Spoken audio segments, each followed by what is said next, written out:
Varios, justamente, hay muchos historiadores. Ariel Basti, que es un historiador argentino, que le gusta mucho de estas teorías conspirativas y entra en este juego, ¿no? De si Hitler pudo haberse fugado de la Argentina. Justamente es un escritor que tiene bastante contacto con Nelson. Con él, le tengo que haber preguntado. ¿Cómo no se dio cuenta usted que trajo esa columna? Qué tonto, qué tonto. Exactamente. Bueno, ¿vivió Hitler en Argentina? Es otra de esas teorías conspirativas que son son interesantes de leer, en donde justamente la pluma de algunos hace que a los lectores les divierta más leer que creer en lo que realmente sucedió, que obviamente Hitler se suicidó allí el 30 de abril de 1945 en su búnker. Pero, ¿qué pasó? Le cuento cosas insólitas, ¿no? Que se puede haber escapado a Sudamérica. Es más, es cierto, Mengele se casó acá en Nueva Helvecia, o sea que muchos asesinos nazis y pertenecientes al nacionalsocialismo emigraron por esta zona y estuvieron por aquí. La Argentina, Perón era un gran simpatizante del nacionalsocialismo, más él entendía que el juicio de Nuremberg era toda una farsa y que había de alguna manera hay que protegerlos, y los albergó y les gustaba. Llegaron muchos submarinos, obviamente, le repito, no con Hitler dentro, sino con soldados nazis y marinos nazis que llegaban a Argentina, que eran albergados por Perón. Perón tenía una simpatía especial. Pero, ¿qué le contaba? Que es interesante porque en el año 69, Albert Panca era un tipo que era idéntico a Hitler, en el año 69. Ya ahí tenía 80 años. Lo detuvieron más de 300 veces por entender que era Hitler que se estaba escondiendo en distintos lugares. ¿Tiene foto o no? No, de Albert Panca no hay fotos. ¿No? Era idéntico. Se cambiaba el peinado, se afeitaba el bigote, igual decían que era el Führer.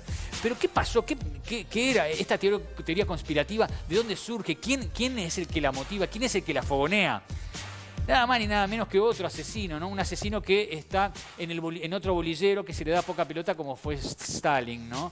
Junto con el carnicero de la cabaña, otro asesino más que se le da más pelota a Hitler porque se juega, ¿no? A ver quién mató más gente. Hay un libro muy interesante que se llama Hitler y Stalin, los tiranos, de Lawrence Reed, que hace un conteo de quién mató más de los dos, ¿no? Si Stalin o Hitler. Le dan más pelota a Hitler que a Stalin, ¿no? Capaz que era porque es de otra bandera, Stalin, qué sé yo. Bueno, en fin.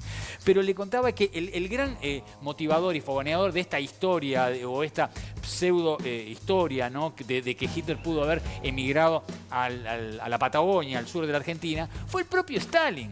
Fue él mismo que dijo que Hitler se habría fugado y que estaría en España o en Latinoamérica. ¿La idea cuál era?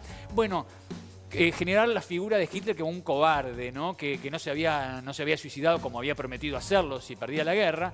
Y lo más importante era que estaba vigente la llamita del nacionalsocialismo. Entonces eso le daba todavía más autoridad para perseguir las células nazis que quedaban todavía en Alemania, ¿no? Eso lo compró todo el mundo, lo compró hasta el FBI. El FBI también salió con informes distintos a decir que, bueno, tenían sospechas de que podía estar Hitler en España. De las cosas más insólitas que pude recabar y encontrar eran que Hitler se habría trasvestido y andaba en Dublín. Estaba en Dublín allí, deambulando, vestido de mujer, ¿no? Y además, si usted dice, no, es un disparate eso, no, eran teorías que por años seguían, ¿no? Que habría que buscarlo a Hitler y buscar, porque otra cosa interesante, que el cadáver de Hitler, que se encontró en parte, la cabeza, el cráneo que tenían de Hitler, que los rusos tenían para probar que Hitler se había suicidado, se comprobó que era de una mujer. O sea que el cráneo que tenían los rusos no era el cráneo de Hitler. Que Hitler tenía dobles a lo largo de su historia, sí los tuvo, y es más, andaba un doble allí que también se suicidó, o lo mataron, se suicidó, el doble de Hitler.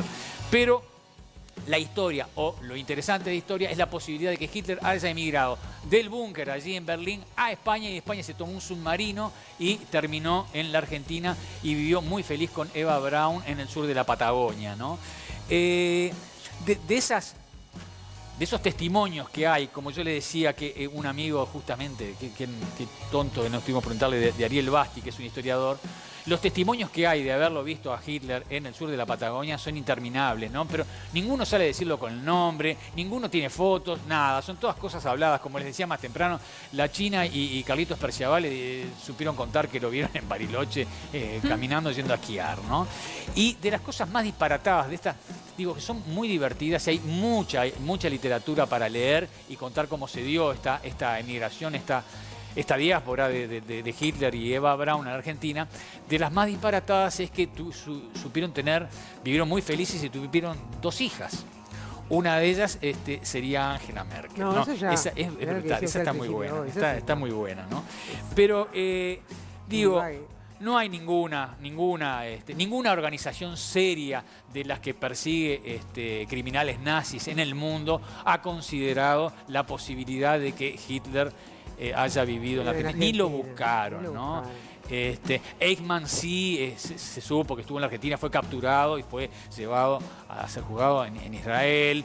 También lo mismo lo de Mengele, que murió en Brasil. Ese vivió. Eso está confirmado. Está confirmado, y vivió, y además murió de una ACV en Brasil, o sea que ahí no tuvieron que capturarlo. Pero Alan Dulles, me acuerdo que el director de la CIA, dijo que justamente que Argentina había cobijado a Hitler. O sea, estamos hablando de tipos medio pesados dentro de lo que fue en su momento autoridades de distintas entidades en el mundo. Pero, repito, nada de eso es concluyente. Es tan interesante como los propios selenocépticos que dicen que el hombre nunca fue a la luna, que es toda una invención de Stanley Kubrick junto con autoridades de los Estados Unidos, pero no dejan de ser interesantes. Y no dejan de ser interesantes también y divertidos los testimonios de algunos famosos, como le decía, de la China, que decía que estaba segura que lo había visto a Hitler. China tenía una cosa muy buena, me contaba mi vieja, que te contaba cuentos en distintas locaciones y con distintos personajes, ¿no? Que eran el cuento, lo divertido era el cuento, ¿no? Que hubiera sido uno u otro, no importaba. ¿Cómo se extraña a China? Los cuentos ¿Cómo de se extraña China, China? Impresionante. Pero, en fin, si quieren, hay muchísima literatura que refiere a la posibilidad de que Hitler haya vivido en la Argentina. Es toda muy divertida. Ahora que viene un fin de semana lluvioso, podemos de repente elegir ese tipo de lectura. Me parece que está buenísimo.